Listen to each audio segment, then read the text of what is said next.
Welcome back. Joining me now is Adri V from Power 93.7 WBLK to talk about some trending topics in music and entertainment. Hi, Adri V. Hey, Thanks for joining me. No, thank you for having me. Of course, I'm super excited because up first, we're talking about Apple Music, who just released their list of 100 best albums, and everyone's talking about those 10 top spots, right? Listen, so who took number one? Now, the person that took number one is absolutely the woman that is just giving us all the feeds every time she grabs a microphone, because we don't know if she's going to show up or not.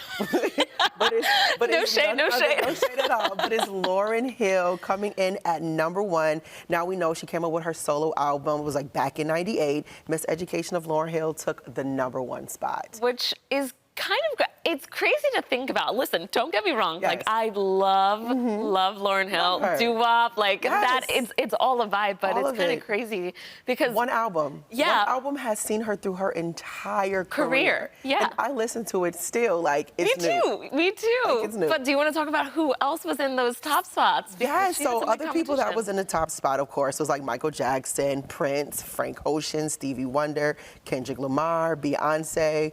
But of course, she took number one. Yeah. One album, and she's taking number one. Which is crazy. But it speaks to the volume of what she put into that album, how it has affected so many listeners, of course, and really just classic music lives on always. So. And we have some local ties to Lauryn Hill, right? And what I love most about the whole aspect of her being number one is that we get a chance to talk about one of Buffalo's own, Miss Lindsay Nix, who is singing backup for her. So most recently, we had a chance to actually see her featured. I believe it was not Saturday Night Live. What was the other one? I forgot what show it was specifically, but she was featured on there. Like the Tonight Show or something? Yeah, I think it was the Tonight Show, okay, yes. Okay. And she was on there singing, and Lindsay is a phenomenal singer by herself. So being able to be behind a Miss Lauryn Hill, being at number one, I can see what her future will be. Very cool. Okay, so someone else in the headlines is Angel Reese. What's going on with her? Miss Angel Reese, listen, it is, if anybody could graduate in a particular kind of way, it is her. Coming in, of course, with the WNBA debut, graduating from college, and now because she is huge on making sure that women have representation and being an athlete in women's sports, she is now making headlines because on Tuesday they announced that she is a founding owner of the DC Power Football Club. And what is a Power Football Club? Well, it is one of the 8 teams that will compete in the inaugural season of the USL Super League, which launches this summer. So pretty big deal. I love that. Not only is she a WNBA superstar, she's laid at the Met Gala, and she's out here owning teams. Okay. And the next day played and slayed too. Exactly.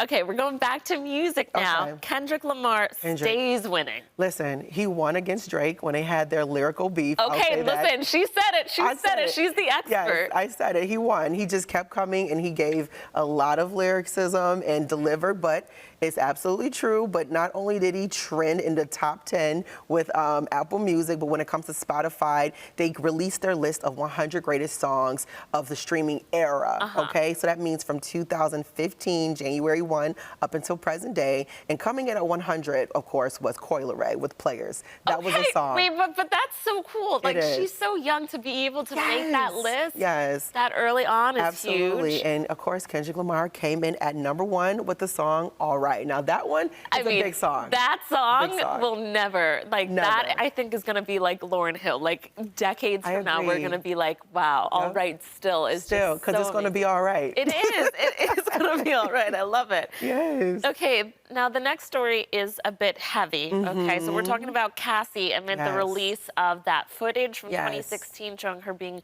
brutally assaulted by Sean Diddy Combs, her ex. So tell us about that. And seeing that footage was absolutely heartbreaking, of course, but it also rings true to like making sure you believe victims when they speak out, right? And that is exactly what she said. So she recently broke her silence, took to social media, pretty much letting folks know, thank you so much for your support. You know, she expressed her gratitude. She said, my only ask is that everyone opens their hearts to believing victims the first time. And, you know, it was just heartbreaking to see the footage. It's just heartbreaking to so many people because it was absolutely, you know, taking them back to their own experiences.